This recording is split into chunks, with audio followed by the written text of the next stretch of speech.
welcome. Chris Cox here with you for a brand new guitar lesson. Today we're going to go back to the Van Halen 1 album and do Running with the Devil. So the tuning for this is going to be E flat, so a half step down from standard. However, you will have to do a little bit of fine tuning if you want to play along with the album. It's pretty close. I'm tuned exactly a half step down in this lesson.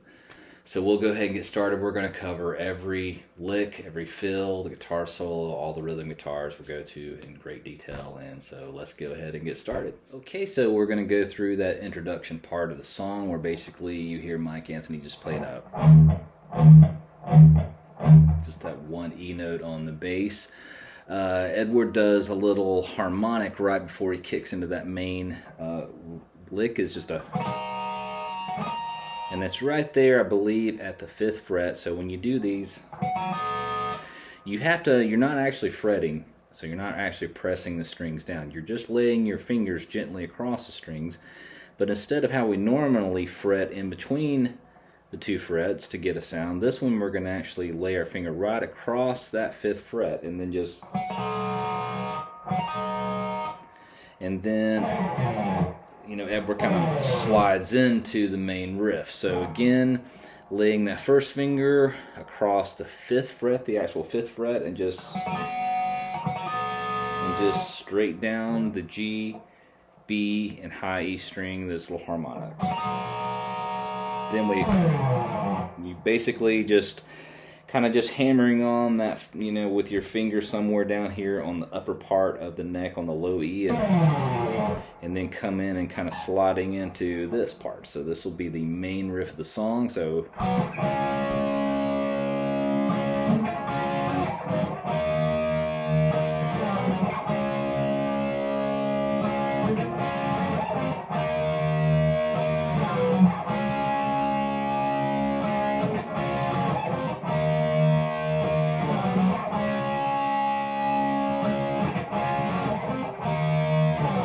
that's a huge part of the song.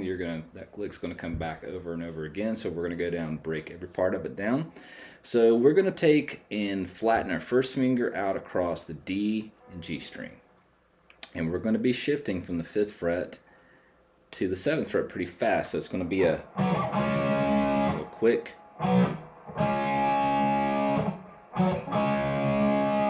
And that's just playing the D and G string only. 5th fret, D and G, 7th fret, D and G.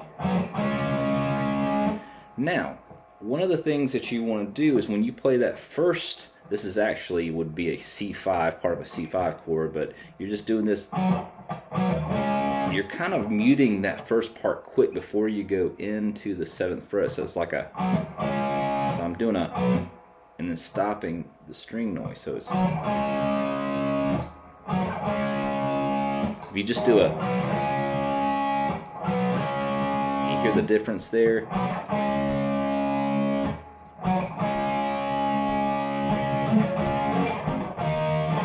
So just stop that first one real quick before you go into the 7th fret. Now after we played that, we're going to play this.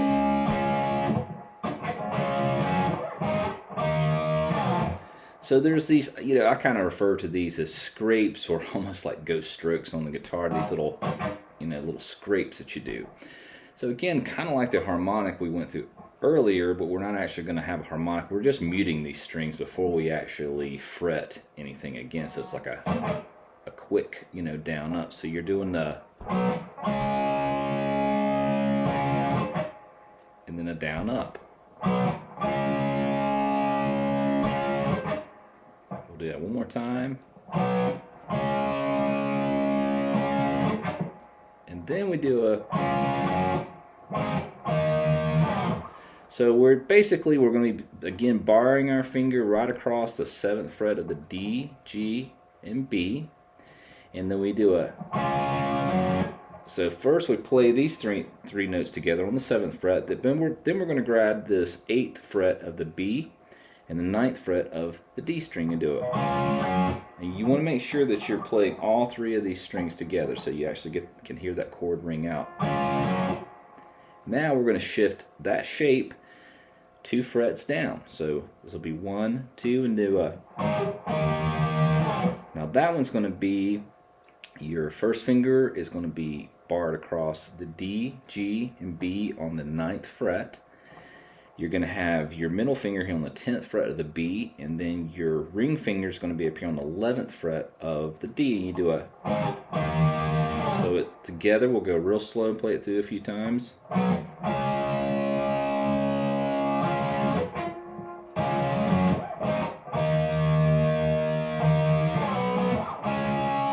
This again. I'll play it even slower.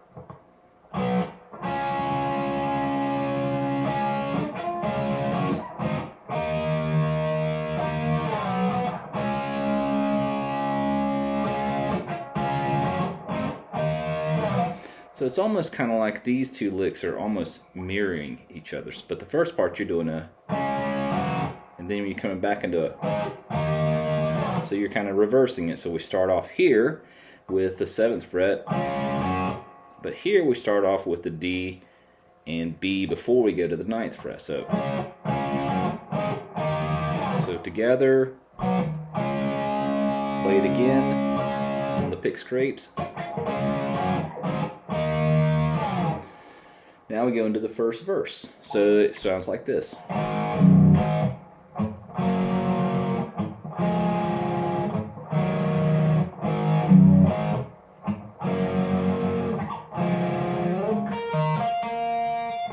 Talk about that. There's little fills that Edward does in between, you know, these little rhythm parts.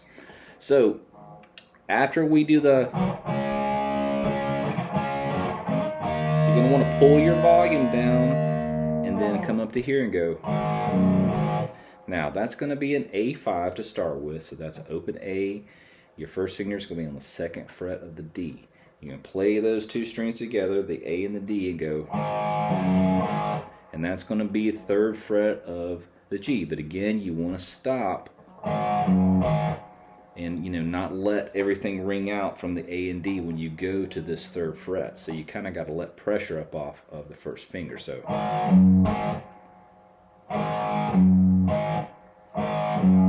and then, of course, by laying that middle finger across the D and A string, that kind of also helps mute. I know you guys have heard me say before in lessons, but such a huge part of guitar playing is learning how to mute the strings that you don't want to ring out, so that you, when you, whatever you're fretting, whatever notes you want to play actually come through and are really clear. So that's a real part, that's a huge part of technique, is learning how to use the right hand and the left hand to mute strings. So we'll keep talking about that as we go through. So we go A, G note on the 3rd fret of the E, back to the A, and then we go a.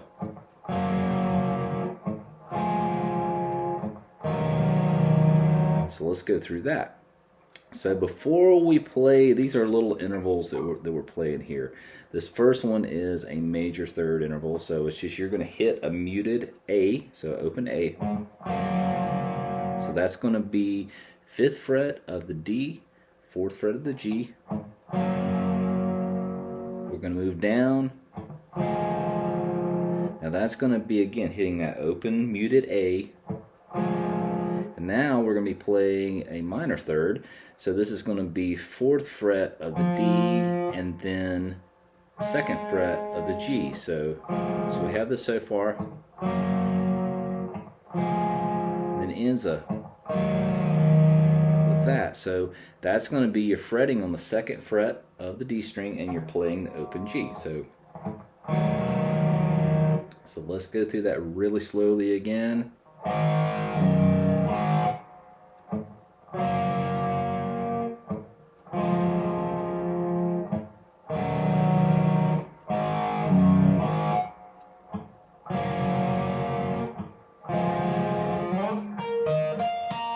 And there comes that first guitar fill. And that's going to be kind of like what we talked about earlier in the lesson, is Edward's playing some harmonics here. So again, you're laying your finger. You can put your first finger, middle finger, whatever finger you want to use. I'm using my ring finger, and you're going to go over the 12th fret here on the B and high E and do a. And then you're going to shift up here through the to the 7th fret. Same strings. Again, just barely touching over the top of the 7th fret, and you play the B and high E again. So it's...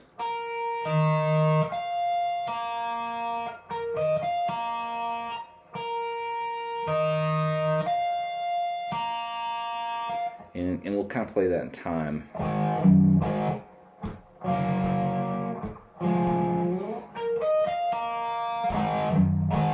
I'll play that a little slower.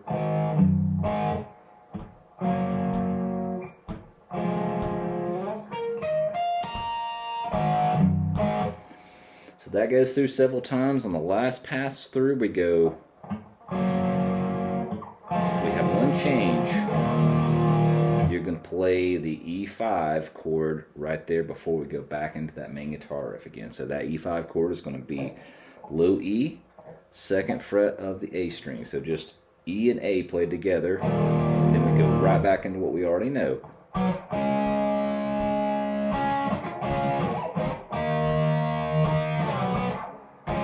Oops.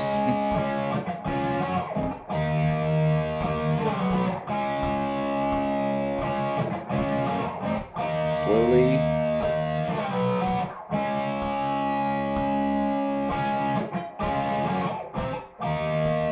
Go back into the 2nd verse. Everything is played the same to the chords we're using. Nothing changes. And I should mention, when you come out of the main chorus of the song, the main riff, you got to again pull that volume about halfway down, and that's what they refer to as dynamics. And sometimes in a lot of music you won't hear a lot of dynamics, but I will have to say with a lot of classic rock and heavy metal, it's almost a guarantee that there are going to be dynamics. In other words, there's going to be that hard driving chorus, but then when the singing comes in, the rhythm guitar underneath usually is pulled down a little bit, take the volume down, and it allows the singer to come forward. And then, of course, the guitar at that point is just, feeling that, that melody and everything, so that in the rhythm. And so, but it's not overpowering the vocal. So that's one reason. So if we didn't do that, so we just came out and did a... Listen to the difference.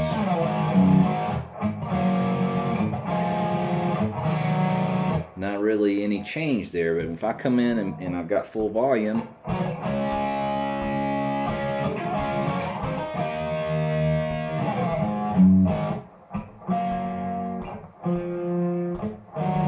there's where your dynamics come in. Also, how hard you pick is also a way you can control your dynamics, not just turning your volume down. So when I'm doing this main riff, I'm strumming a little harder. But when I come into the verse,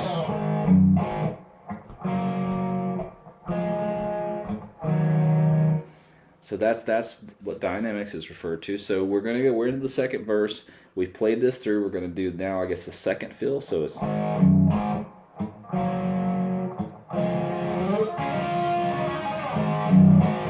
Now, we're going to have to turn that volume back up before we do that. So when we come into that, we do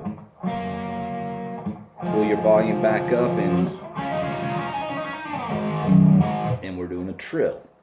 So that trill is going to occur from the 7th fret of the G to the 9th fret of the G. But we're also going to be including this note here on the 7th fret of the B. So you're kind of barring your first finger here. You're going to play both strings, but the trill's only going to happen on the G string. So it's like a...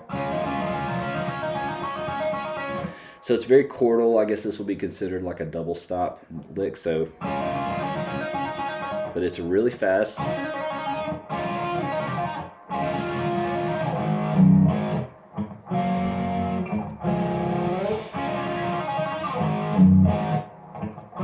Play that slow. Let's do that again.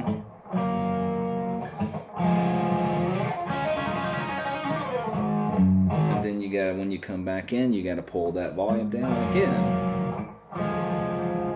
Nothing changes. And then we go to the E before we go into that main riff again. The distortion tone that I'm getting in this guitar lesson all comes from this pedal called the Axentrix A1. It's by Bixonix. This pedal has 4 different drive tones in a single unit. You have crunch, overdrive, distortion, and fuzz. Has a built-in 3-band EQ and a tuner as well.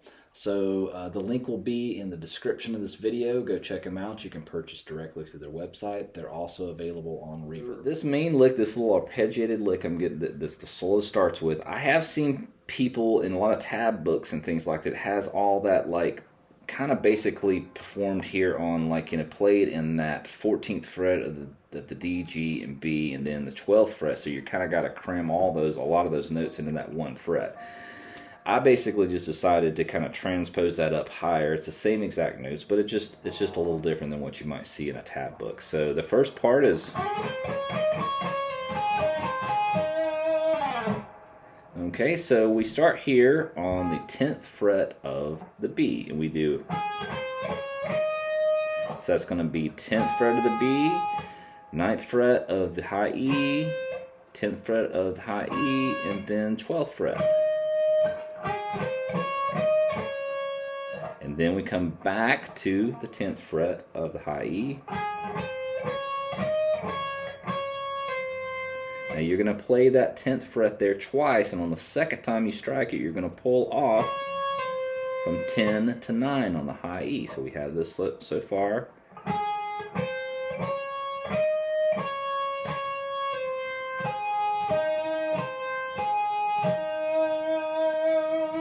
Now that last part, so after we do that, you're going to grab 10th fret of the B, 9th fret of the G, and then do that's going to be high E9, B10, and then G9. So let's go through that really slowly again.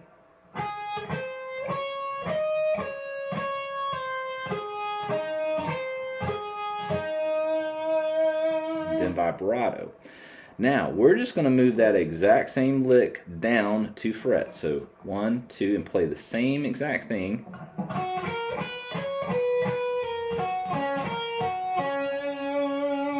So the pattern we played down here in the 9th position is the exact same pattern that you would play up here in the 7th position. But we'll go through each note. So we do a B string, 8th fret. And then we do 7th fret of the high E, 8th fret of the high E, 10th fret of the high E. So back to the 10th, pluck that again, and then do a pull off from, back to the 8, pull off from 8 to 7. Sorry about that. So we go 8, 7, 8, 10, pluck that 8 2 times, and then pull off. And then 8B, 7G, 7E, 8B, 7G.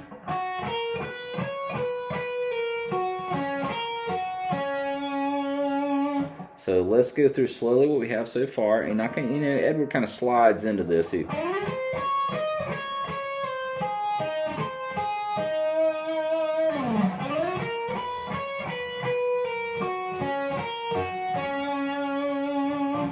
Now, we're going to play what we played here, up here, because we've got a note on the 17th fret we got to grab really quickly. So after you repeat that, we'll go slowly.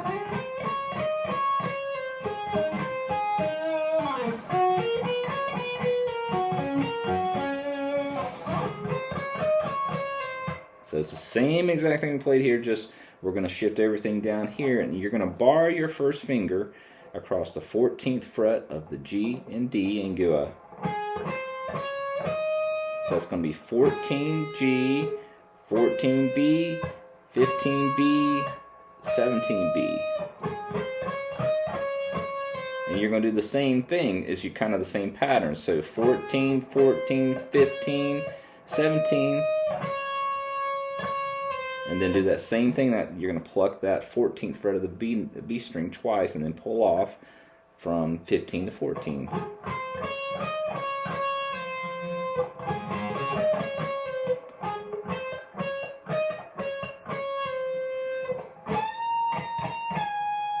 there's that note we got to grab really quick. So that's why it's better to come down here and play that.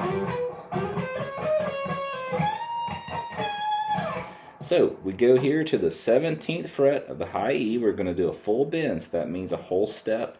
So that's 2 frets. So that's the note you're bending to. So we go. So that's going to be strike the high E of the 17th fret one time. So Edward pulls it all the way up there, full bend, plucks it 2 times, and then brings it back to the pitch it was originally. So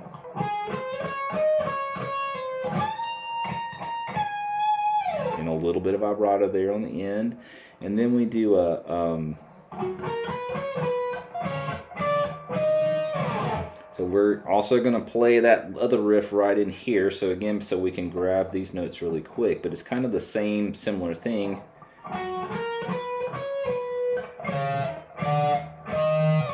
So we're going to bar the first finger across the 12th fret of the G and the B. So we play 12G, 12B. So it's 12, 12, 13, 15 on the B. And then we come back to the 13. Now you can do this a couple ways. You could go, you could shift that first finger down here so you can easily grab this, or you can just shift your hand. That would be just a shift. So we play 12, 12, 13, 15,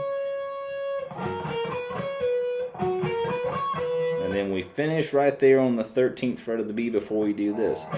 And we slide out, and that's going to be 15th fret of the B, 14th fret of the high E, 16th fret of the B, 15th fret of the high E, 17th fret of the B, and 16th fret of the high E. So you're just shifting that shape, you know, 1 fret each down. So nothing changes as far as how that shape or pattern looks. Goes back into the main riff.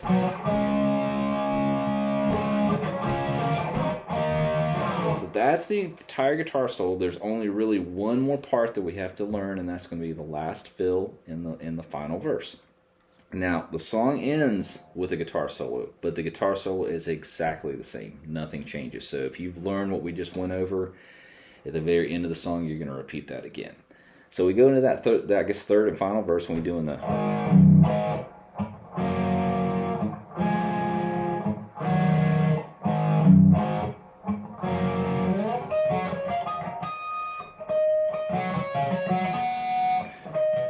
So this will be so we're going into that third and final verse, and we've got a different type of fill in there. It's harmonics again, but it's a little bit different, so we'll play that. So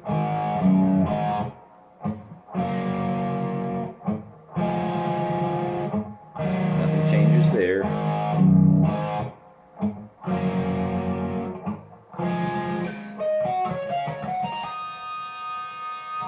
So we come down here to the 12th fret, and we're going to play again. We're laying our finger across the actual 12th fret. We're just barely touching it. We're playing high E to G. Then we're going to shift up here to the 7th fret and do G, B, high E. Again, just laying the finger across the 7th fret of the G, B, high E. And then we finish with on the 5th fret.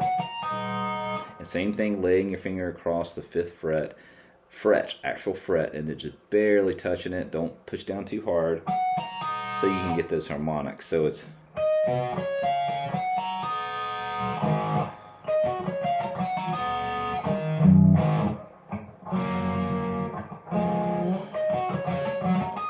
That's a tough one. So that one, of all the licks in the song, I think that's the hardest thing to do, is grab that and get that to ring out right. And I'm not doing a great job of it, but if we play it kind of in time, we'll do it slowly.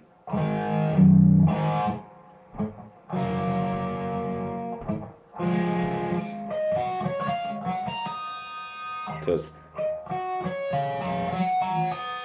and then back into the riff again.